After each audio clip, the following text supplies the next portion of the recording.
जैसी समस्याएं छोटे छोटे बच्चों में आने लगी हैं। एक्चुअली बीपी शुगर तो एक बीमारी है जो बाद में आती है, उसके पहले की चीज़ें भी हम लोगों को जान लेना चाहिए। जैसे आप ये बात कर रही हैं कि इग्नोरेंस की, इग्नोरेंस तो अगर अपन को अर्ली साइन की बात करते हैं तो इग्नोरेंस तो बहुत प्रिमिटिव स्टेज पे चालू हो जाता है। अगर हम अपनी लाइफ स्टाइल अच्छी करें तो बीमारियों से दूर भी रहेंगे, तनाव मुक्त रहेंगे और अपने जीवन को बहुत अच्छे से जी भी पाएंगे। माइग्रेन कोई ऐसी बहुत बड़ी बीमारी नहीं है, लेकिन वो पूरी डिपेंडेंट है कि हम अपना लाइफ स्टाइल कैसे जीते। डायबिटीज़ के टाइप बहुत होते हैं, लेकिन जो हम प्रोटेक्ट कर सकते हैं वो मेनली टाइप 2 डायबिटीज़ है। हेलो एवरीवन, कैसे हैं आप सभी लोग। होप करती हूँ आप सब अच्छे होंगे। So welcome to Docso podcast clinic episode 3। जी हाँ, डॉक्सो का एक मकसद है हमारे बुंदेलखंड की हेल्थ केयर को आसान और एक्सेसिबल बनाना। आज हम एक बहुत ही अहम मुद्दे पे बात करने वाले हैं, या हम कहें नॉर्मल से हमारी लाइफस्टाइल, जिसमें बीपी, ओबेसिटी, ऐसे टॉपिक जिन पे अक्सर हम इग्नोरेंस डाल देते हैं। तो हमारे बीच में है डॉक्टर राजीव जैन सिंघई हॉस्पिटल से। सबसे पहले उनके बारे में जानते हैं और आपसे भी उनको मिलवाते हैं। Hello sir, welcome to Docso podcast clinic. नमस्कार। तो सर, आप इतने साल से इस फील्ड में हैं, अगर हम थोड़ा सा आपका एक्सपीरियंस जानना चाहें हमारी ऑडियंस। मैं डॉक्टर राजीव सिंघई हॉस्पिटल का डायरेक्टर हूँ, एमडी फिजिशियन हूँ और लगभग 11 साल से झांसी में सिंघई हॉस्पिटल को संचालन कर रहे हैं। उसके पहले 10 साल फोर्टिस एस्कॉर्ट हॉस्पिटल फरीदाबाद में एज ए क्लिनिशियन रहे हैं। तो सर, आपको थोड़ा सा परेशान करेंगे, नॉर्मल लाइफस्टाइल पे चर्चा करेंगे और उन पे जो बीमारियां होती हैं। तो आप तैयार हैं? बिल्कुल मैडम, बताइए आप। सर, लाइफस्टाइल की बात करी है तो लाइफस्टाइल से ही स्टार्ट करती हूँ। Lifestyle diseases means BP, sugar, obesity, ये चीजें इतनी जल्दी क्यों बढ़ रही हैं? क्या कहीं ना कहीं इसका रीजन लाइफस्टाइल से ही जुड़ा हुआ है?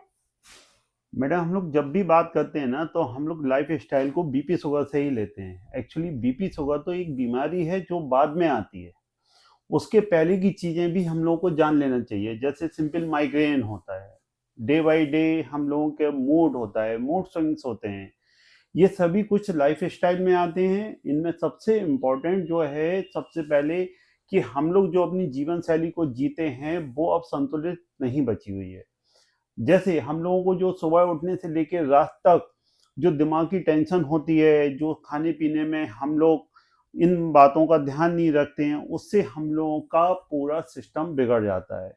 उसमें सबसे पहले आता है जैसे अपना नर्वस सिस्टम, ज़्यादा सोचने की वजह से, नींद कम लेने की वजह से, या सुबह उठते ही साथ अपनी कोई फिजिकल एक्टिविटी नहीं होना, अपना दिमाग चलने लग जाता है।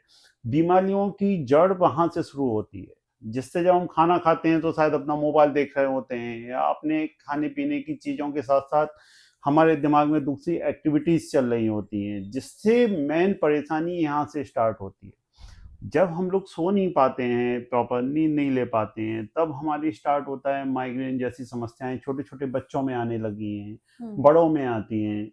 उसका रीजन ही सब, माइग्रेन कोई ऐसी बहुत बड़ी बीमारी नहीं है, लेकिन वो पूरी डिपेंडेंट है कि हम अपना लाइफ स्टाइल कैसे जीते हैं।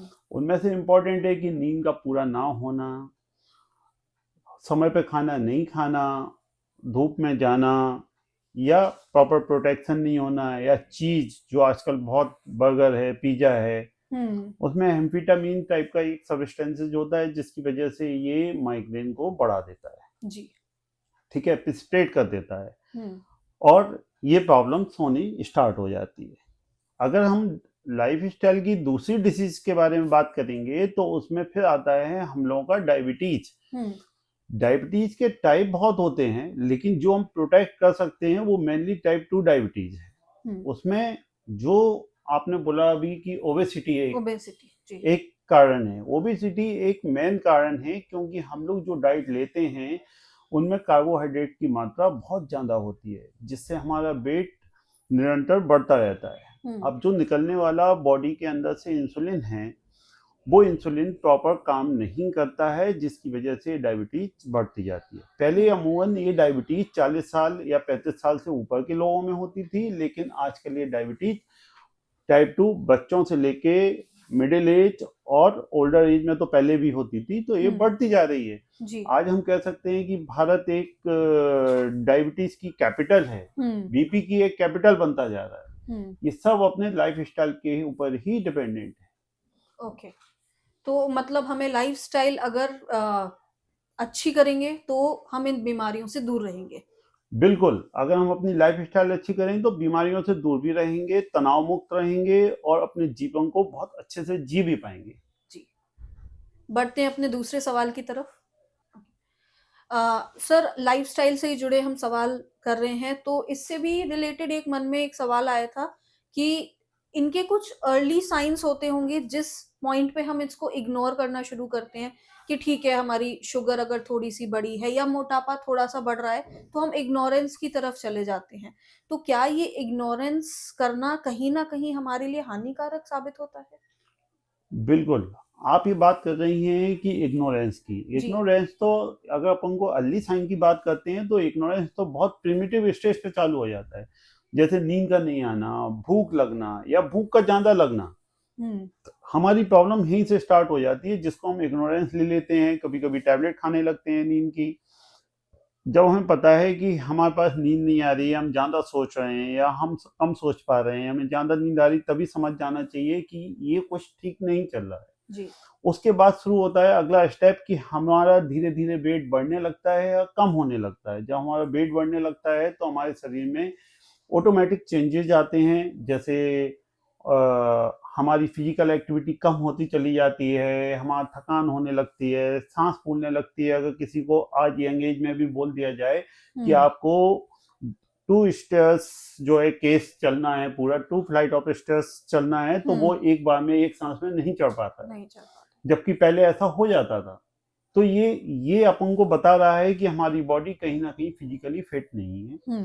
तो हमको ये समझ जाना चाहिए कि अब अर्ली साइन आने लगे हैं। अब जैसे डायबिटीज की बात करते हैं तो उसमें हमें पता है कि पेशाब का ज़्यादा आना, प्यास का ज़्यादा लगना, ये सब अर्ली साइन हैं, जिनको सिम्टम्स हैं, जिनको अपन को समझना चाहिए कि इसके लिए हमें डॉक्टर से मिलना चाहिए और अपने टेस्ट करा के इसको चेक करा लेना चाहिए। जो शुरुआती दौर पर बीपी भी बढ़ता है तो उसमें भी सिर्फ सिर का भारी होना, शरीर में थकान आना, तो ये समझ लेना चाहिए कि एक नॉर्मल इंसान को इतनी थकान नहीं होती है जितना काम हम कर रहे हैं और लोग भी कर रहे हैं। जी। अगर हम कंपेयर करके देखेंगे तो हमें लगेगा कि शायद हमारी बॉडी फिट नहीं है, हमें डॉक्टर के पास जाके अपना बीपी चेक करा लेना चाहिए। तो ऐसे छोटी छोटी चीजें हैं जो बॉडी के अंदर चेंजेस हो रहे हैं, उनको अपन को डॉक्टर से मिलके या टेस्ट करा के उसको सॉल्व कर लेना चाहिए। ठीक, मतलब हमें इग्नोर नहीं करना है। बिल्कुल मैडम, कंक्लूजन हमारा ये है इसका। यस। ठीक, तो तीसरे सवाल की तरफ बढ़ते हैं। सर, अब जैसे नॉर्मल ह्यूमन बीइंग है, कुछ ना कुछ गलतियां तो करते होंगे। बिल्कुल। तो हमारी जो डेली लाइफस्टाइल की बीमारियां हैं, इसमें कॉमन मिस्टेक्स क्या होती हैं जो लोगों को पता है कि हो रही हैं और वो कर भी रहे हैं? अगर हम लोग अपने क्लिनिक सेटअप की बात करें तो उसमें सबसे ज़्यादा कॉमन मिस्टेक ये होती है कि उसको बताते भी हैं हम लोग कि ये सिम्टम ठीक नहीं है, इसके लिए हमें टेस्ट करना चाहिए या इसके लिए हमें मेडिसिन कंटिन्यू खाना चाहिए। तब भी पेशेंट का क्वेश्चन ये होता है, डॉक्टर साहब मेडिसिन बंद तो नहीं जाएगी हमें कंटिन्यू? अरे आपका बीपी अगर बढ़ा हुआ है, आपकी शुगर बढ़ी हुई आ रही है, आपको माइग्रेन है, तो आपको उसकी मेडिसिन लेनी ही पड़ेगी या उससे रिगार्डिंग जो भी प्रिवेंटिव एफर्ट्स हैं वो आपको करने पड़ेंगे। अगर आप उनको नहीं करेंगे तो वो बड़ा रूप ले लेते हैं, जैसे सीवीए, ब्रेन का अटैक आना, हार्ट अटैक आना। बैठे बैठे कभी भी किसी को अटैक आ जाता है, हम लोगों ने बहुत सुना होगा। तो वो आते क्यों है? क्योंकि हम लोग इग्नोरेंस की तरफ जा रहे हैं। हम लोग ट्रीटमेंट लेना या उसी समय उस प्रॉब्लम को सॉर्ट आउट नहीं करते हैं, जिससे प्रॉब्लम आती है। तो इनका सर प्रिवेंशन क्या है? मतलब अगर हम बोले कॉमन लैंग्वेज में, क्या क्योर है इनका? इनके क्योर मल्टीपल लेवल पे हैं, हम इसको एक लेवल पे खत्म नहीं कर सकते। जैसे पहला एक छोटे छोटे पॉइंट से उनको समझ लेते हैं। एक छोटा सा लेवल है, जैसे हमें तनाव नहीं लेना है। तो तनाव नहीं लेने का मतलब ये हो गया कि हमें गुस्सा नहीं करना है, हमें बहुत ज़्यादा सोचना नहीं है, हमें बहुत ज़्यादा चीज़ों को अपनी लाइफ को जैसा सिंप्लीफाई कर सकते हैं उसे सिंप्लीफाई करना चाहिए। दूसरों से कंपेयर नहीं करना चाहिए, अपनी लाइफ को अपने हिसाब से जीना चाहिए। तो आप इससे तनाव मुक्त हो सकते हैं। दूसरा, जो खाने की हैबिट्स हैं उनमें हम लोगों ने देखा है कि इंडिया में सबसे ज़्यादा कार्बोहाइड्रेट खाते हैं, सिर्फ उन्हें पेट भरने से मतलब होता है। ऐसा नहीं है, हम लोग विटामिन है, विटामिन डी हैं, बहुत सारे विटामिन फलों में होते हैं, सब्जियों में होते हैं, दालों में होते, प्रोटीन होता है, उनका सेवन जाना करना चाहिए। तीसरा, फिजिकल एक्टिविटी पे हम लोग बिल्कुल ध्यान नहीं देते कि जब जिसका मन है वो सो के उठेगा, जब जिसका मन है कुछ भी करेगा। आप अपनी एक नियमित योगा है, व्यायाम है, आपका घूमना है, आपकी जो फिजिकल एक्टिविटी है जिसमें कैलोरी बर्न होनी चाहिए, ना कि आप सिंपल घूमा 1 किलोमीटर 2 किलोमीटर, उससे काम नहीं चलेगा। आज की डेट में आपको अपना according to weight, according to work, according to आपकी फिजिकल एक्टिविटी, तीनों का आपको मिश्रण लेना पड़ेगा कि हम कितना खाते हैं, कितना लूज करते हैं, कितना वहाँ वर्क है। अगर ये सब चीजों का हम ध्यान रखेंगे तो बहुत सारी चीजों से बचा जा सकता है। तो बहुत आसानी से आपने लाइफस्टाइल को डिफाइन कर दिया कि हमें कैसे अपनी लाइफ को इजी बनाना है और कहीं ना कहीं इग्नोरेंस को हमें इग्नोर नहीं करना है बीमारियों के लिए। बिल्कुल मैडम। थैंक यू सर इतनी इन्फॉर्मेशन देने के लिए हमारी ऑडियंस के लिए। कोई एक छोटा सा मैसेज हमारी ऑडियंस के लिए सिंघई हॉस्पिटल की तरफ से या आपकी तरफ से सर? हम इतना ही चाहेंगे कि अगर आपको अपनी लाइफ स्टाइल के बारे में, अपनी जीवन शैली के बारे में या अपनी बीमारियों के बारे में जानना है तो आप सिंघई हॉस्पिटल आएँ, और अगर आपके पास कोई भी फाइनेंशियल इशू है तब भी आप हमारे पास आएँ, हम आपको निःशुल्क भी देख सकते हैं या सही परामर्श दे सकते हैं। सर इतनी सारी बातों के बाद मैं एक छोटा सा निष्कर्ष जानना चाहूंगी कि डॉक्सो अब आपके साथ जुड़ गया है, तो डॉक्सो से रिलेटेड हमारी हेल्थ केयर और आसान कैसे बन सकती है? डॉक्सो एक बहुत अच्छा प्लेटफॉर्म है जो एक नई शुरुआत है।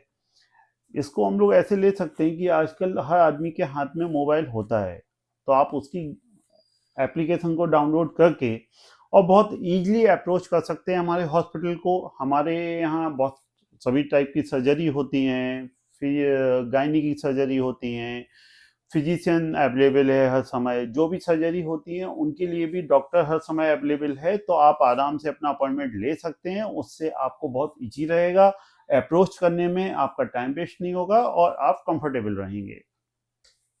तो इसीलिए जल्दी से डाउनलोड करिए डॉक्सो ऐप, एंड कहीं भी बैठे हैं आप झांसी के आसपास भी तो आप बुक कर सकते हैं अपनी अपॉइंटमेंट बिना यहाँ पे आए। Thank you so much sir इतना कीमती वक्त हमको देने के लिए, डॉक्सो को, बुंदेली स्पिरिट को। एंड हम चाहेंगे कि ज़्यादा से ज़्यादा ऑडियंस हमसे सवाल पूछे तो हम आप तक पहुंचाएंगे, एंड प्लीज़ आप उन सवालों का जवाब ज़रूर दीजिएगा। बिल्कुल madam, thank you. Thank you. Download Docso app now.